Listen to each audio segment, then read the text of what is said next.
cerita diawali dengan memperlihatkan seorang wanita bernama Xiao Xiao yang sedang tergantung di atas pohon. Yang tak lama kemudian datanglah seekor siluman dan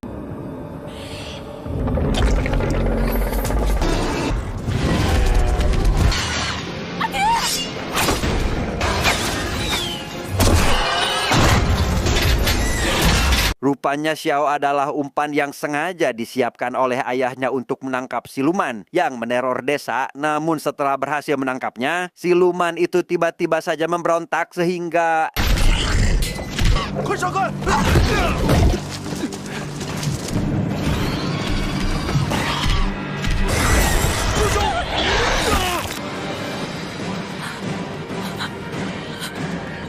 di tempat lain, terlihat tokoh utama kita ada Sun Wukong, sang raja monyet, Jubaji si babi, Sawujing, dan satu lagi yang paling penting di antara mereka bernama Tang Sancang atau biksu yang membawa mereka ke barat untuk mencari kitab suci. Ketika sedang berjalan sambil bercanda, tibalah mereka di sebuah desa yang bernama Desa Tanpa Batas, yang baru saja Sun Wukong bertanya terkait apakah desa itu ada orangnya atau tidak. Tiba-tiba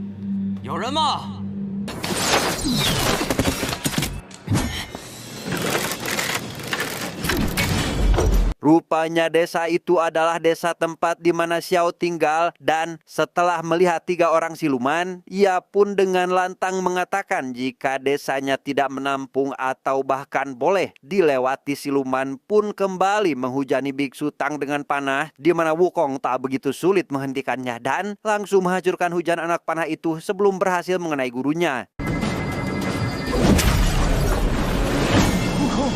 Ketika keadaan semakin memanas, dari arah sasak atau jembatan, ada sosok makhluk atau siluman tengah berlari ke arah desa, di mana Wukong yang takut jika siluman itu akan melukai gurunya pun segera menghentikannya dan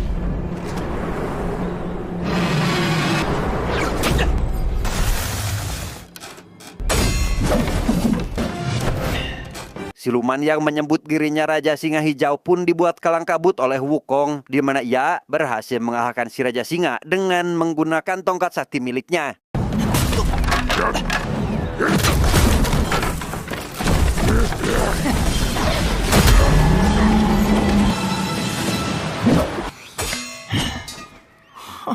Keberhasilannya mengalahkan Raja Singa yang notabene merupakan musuh besar desa pun membuat Xiao berubah menjadi 180 derajat. Dari sikapnya yang tadi, ia langsung menjamu sang biksu dan pengawalnya dengan makanan yang sangat banyak layaknya sedang mengadakan sebuah pesta.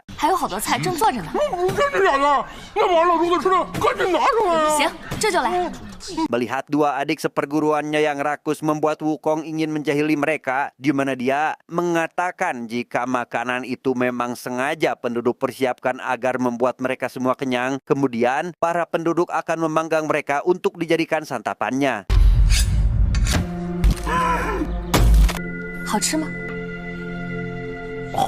Merasa jika perkataan Wukong ada benarnya membuat Baji dan Wujing memilih untuk tak melanjutkan kembali aktivitas makan mereka, sehingga biksu Tang yang tak ingin ada kesalahpahaman pun langsung mengajak Xiao bicara serius terkait tempat apa ini dan apa yang sebenarnya terjadi di sini.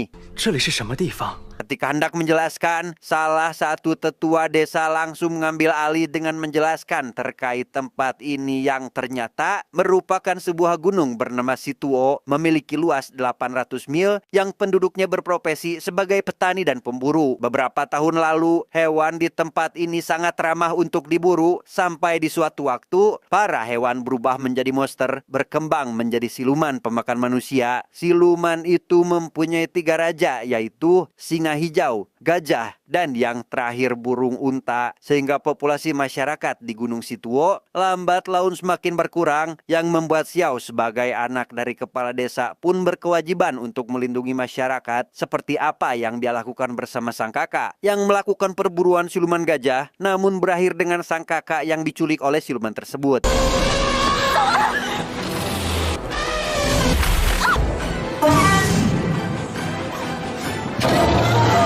Ketua desa yang terlalu banyak tahu membuat Wukong dan Baji merasa curiga jika sebenarnya dia bukanlah manusia biasa. Sehingga si tetua yang merasa jika identitasnya sudah terbongkar pun langsung berubah wujud dan menunjukkan siapa dia yang sebenarnya. 还没显身呢。太白啊！ Rupanya si bapak tua merupakan orang yang Wukong kenal, utusan dari langit yang dikirim untuk memperingatkan Biksu Tang dan pengikutnya agar membantu warga desa dari serangan siluman gunung, di mana Wukong yang kesal dengan penghuni langit pun mengajak yang lainnya untuk segera pergi dari sana.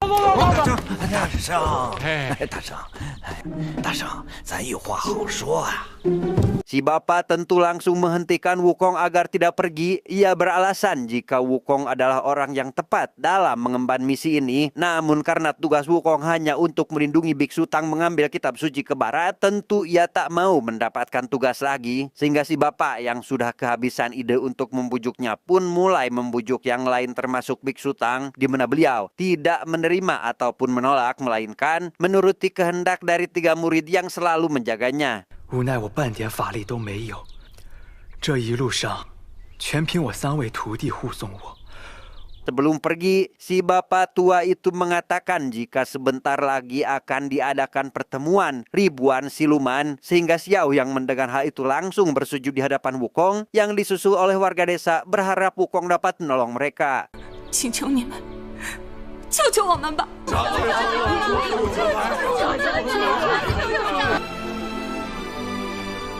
Malam harinya Baji dan Wujing mulai memperdebatkan apakah mereka akan membantu desa atau tidak, di mana Biksu Tang kembali memberikan petuah dengan sangat bijak yang meski begitu tetap memberikan keputusan pada 3 muridnya terkait penyelamatan tersebut, sehingga Wukong yang tergerak ingin membantu pun akan menghajar para siluman seorang diri yang membuat Biksu Tang sangat bangga kepadanya. 师傅，听你夸我一句，可真不容易啊！ Di tengah diskusi itu, datanglah Xiao yang memberitahu jika besok dirinya akan pergi ke sarang siluman demi menyelamatkan warga yang ditahan, dan jika dirinya tidak kembali, ya berharap Wukong CS mau menyelamatkan warga menggantikan perjuangannya. 明日啊，我那猴哥陪你去。 那就多谢长老了。 Esok harinya, Wukong, Baji, dan Xiao pergi ke markas siluman untuk menyelamatkan warga yang ditahan, di mana perjalanan mereka dipenuhi dengan canda tawa, meski Wukong sendiri masih tahan harga agar selalu dianggap dewasa dan disegani oleh semuanya. 怎么样？ 没点情趣。 Sesampainya di depan markas musuh, mereka bertiga kebetulan bertemu dengan rombongan penghuni markas yang baru saja pulang dari berburu, di mana Xiao yang sudah berdandan seperti siluman rubah yang dibantu oleh Wukong dengan memberinya ekor pun membuat ketua dari rombongan itu tidak merasa curiga dengan mereka bertiga, apalagi setelah si ketua tahu jika kedatangan mereka untuk mengikuti pertemuan ribuan siluman yang diadakan oleh 3 raja superiornya. 那走着吧。 Selanjutnya, si ketua itu membawa mereka memasuki markas, di mana Wukong yang ingin memulai rencananya pun mengajak si ketua untuk bicara 4 mata, sedangkan Baji dan Xiao disuruh untuk membantu siluman lain memasukkan buruannya ke dalam sel tahanan. Dengan alasan ingin memberikan si ketua hadiah, Wukong langsung mengambil identitasnya dan mulai mencari di mana para raja siluman itu berada, di mana Wukong dengan cepat berhasil menemukan keberadaan para raja setelah dia melihat siluman kroco sibuk mengantarkan makanan untuk mereka. Sesampainya di tempat si raja, Wukong yang saat ini berpenampilan si ketua pun mulai bercerita ngawur terkait dirinya yang bertemu dengan Wukong di tempat yang tidak terlalu jauh, di mana sikap dan wawasannya yang mencurigakan pun membuat Raja Singa curiga dengan kroco yang ada di hadapannya, sehingga 那孙悟空的事，我何时跟你提起过？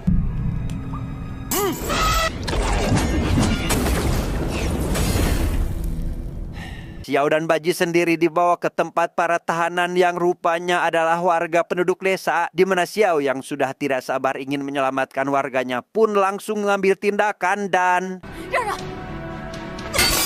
Setelah warga diselamatkan dan siluman semakin banyak berdatangan, Baji yang ingin terlihat keren pun meminta Xiao untuk pergi terlebih dahulu bersama warga, sedangkan Baji akan melawan para siluman itu seorang diri.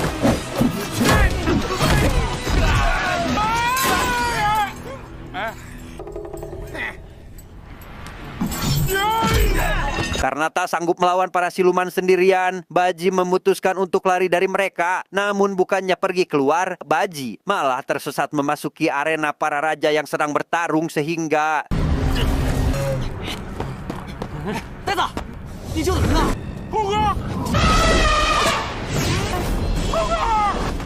Dengan adanya Baji membuat Wukong harus bersusah payah untuk melindunginya. Bahkan mereka berdua sampai tertelan oleh si Raja Singa, di mana Wukong yang memang tidak bodoh pun langsung menyerang si Raja langsung dari dalam perutnya.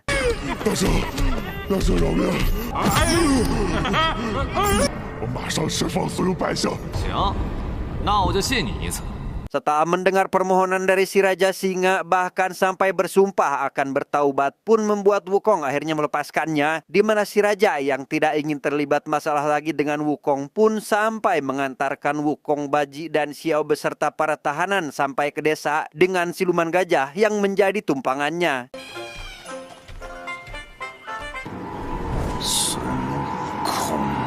Malam harinya setelah sebagian tahanan dibebaskan, warga akhirnya berpesta merayakan kemenangan mereka yang di tengah pesta tersebut datanglah Raja Singa dan Gajah yang berniat untuk mengundang Wukong CS makan di istananya, di mana Wukong yang merasa ada sesuatu yang tidak beres pun memutuskan pergi sendiri sekaligus meminta kedua adik seperguruannya agar menjaga Biksu Tang dan para warga jikalau terjadi serangan yang tak terduga.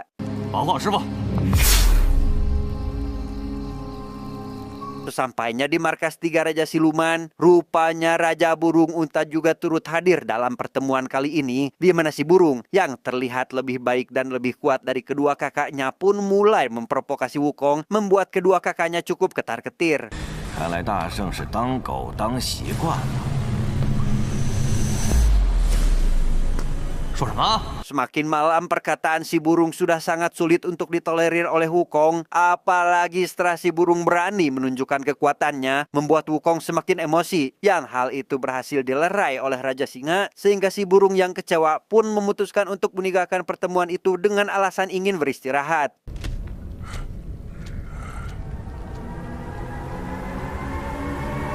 Setelah kepergian si burung, Wukong kembali melanjutkan acaranya dengan 2 raja yang tersisa tanpa sadar jika si burung rupanya datang ke desa untuk menculik Biksu Tang sekaligus membantai seluruh warga desa.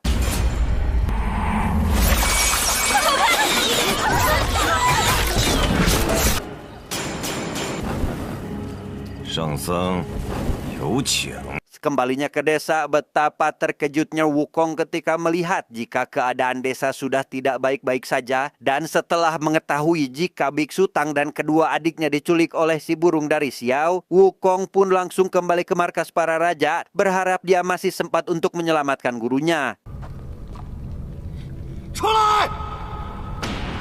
Biksu Tang dan 2 muridnya sendiri saat ini sudah dalam kondisi terikat di dalam dapur, di mana si gajah yang sejak awal ingin memakan Biksu Tang pun juga pergi ke dapur dan langsung melahapnya saat itu juga.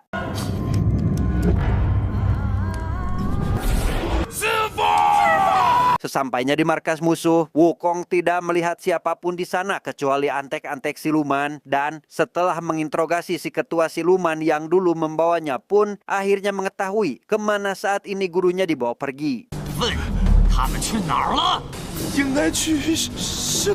Setelah sampai di pusat Gunung Situo, Wukong yang ditemani Xiao pun mulai mencari keberadaan sang biksu, dan setelah melihat 2 siluman pembawa suluh, Wukong pun langsung menyimpulkan jika saat ini mereka sedang berada di dapur.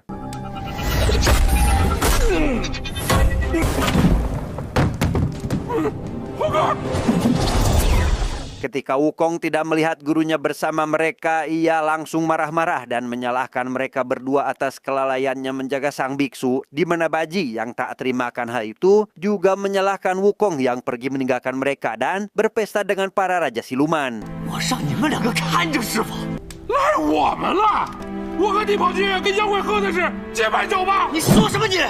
你可别把师傅的性命搭上！ Wujing yang awalnya bersikap baik terhadap Wukong dengan tidak menyalahkannya pun terkena semprot dari Wukong yang merasa kecewa karena mereka tidak bisa menjaga biksu dengan benar, sehingga Wujing yang juga merasa kecewa memilih pergi bersama Baji dan meninggalkan Wukong sendirian. 算了，散伙了。你自己可笑不可笑？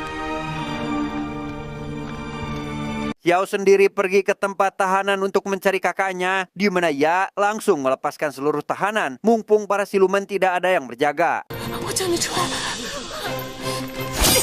Di istana terlihat 3 raja sedang mendiskusikan tentang bagaimana mereka akan menelan biksu Tang untuk mereka bertiga, yang di tengah diskusinya itu datanglah satu kroco yang melaporkan jika para tahanan sudah lepas, sekaligus kedatangan Sun Wukong dengan penuh kemarahan. 看来得让那猴子死心了。 Si burung akhirnya memilih untuk pergi menemui para tahanan yang di sana sudah ada Wukong dan Xiao yang sedang melawan para siluman kroco, di mana si burung yang baru datang langsung mengambil Xiao dan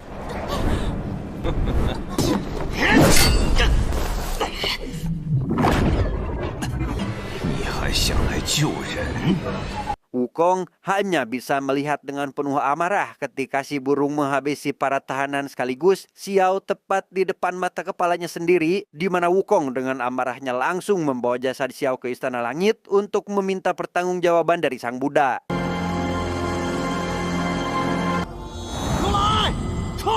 Wukong marah-marah kepada Sang Buddha karena membiarkan 3 siluman di Gunung Situo memakan banyak korban jiwa, di mana Sang Buddha menjelaskan jika sebenarnya Xiao merupakan salah satu bentuk transformasi Wukong yang sudah menunggunya sejak lama, dan alasan kenapa Buddha tidak bertindak terhadap 3 siluman karena sebenarnya hal ini merupakan ujian untuk Biksu Tang. Entah apakah Biksu Tang dapat melewatinya atau tidak, hanya Biksu Tang lah yang akan menentukannya. 的路怎么走，你自己决定。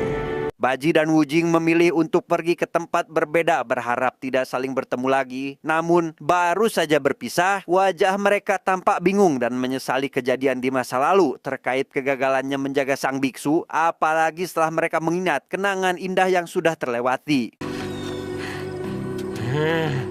Wukong sendiri bersama kuda milik sang biksu memutuskan untuk melawan ribuan siluman seorang diri, yang betapa kagetnya saya setelah mengetahui jika kuda yang selama ini sang biksu pakai rupanya adalah jelmaan naga, sehingga Wukong tidak jadi sendirian melawan para siluman karena sekarang dia akan bertarung bersama sang naga di sampingnya.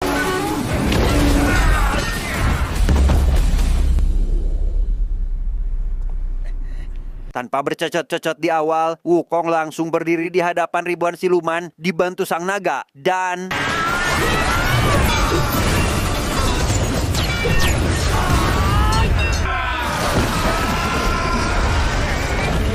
Pertarungan terhenti akibat kedatangan Raja Singa dan Gajah yang akan kembali melawan Wukong, di mana si burung memilih untuk tetap berada di singgasananya sambil bercakap dengan sang biksu yang rupanya masih hidup, karena ternyata satu syarat jika mereka ingin memakannya harus berdasarkan keridoan dari biksu itu sendiri, yang jika tidak ridho maka tidak ada satupun manfaat yang dapat diambil, sehingga memakan sang biksu akan sama saja dengan memakan manusia biasa lainnya. 圣僧愿不愿意放下普度众生的执念？ Ketika Wukong akan bertarung menghadapi Raja Singa dan Gajah, tiba-tiba saja Baji dan Wujing datang untuk membantu Wukong melawan para Raja Siluman, sehingga Wukong yang mengerti maksud kedatangan mereka pun langsung bergegas pergi ke tempat si burung untuk mengalahkannya.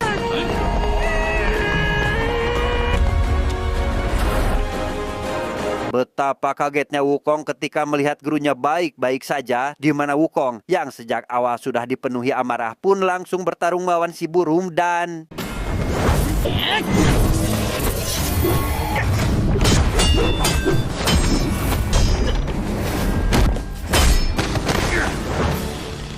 Ketika Wukong berada di ambang kekalahan, sang biksu akhirnya ridho jika dia harus mati karena dimakan oleh si burung, asalkan si burung bersedia melepaskan Wukong dan tak menyakitinya lagi, di mana Wukong sendiri yang sudah dipenuhi amarah pun tiba-tiba saja berubah bentuk sehingga...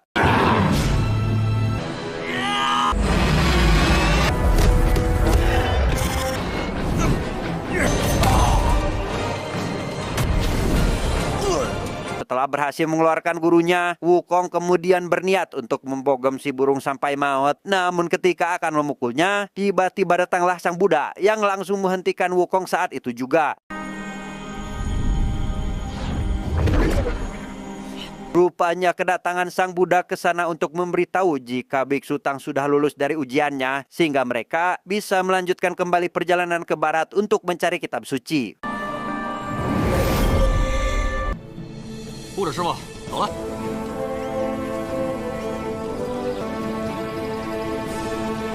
Tamat, ending yang sangat membagongkan.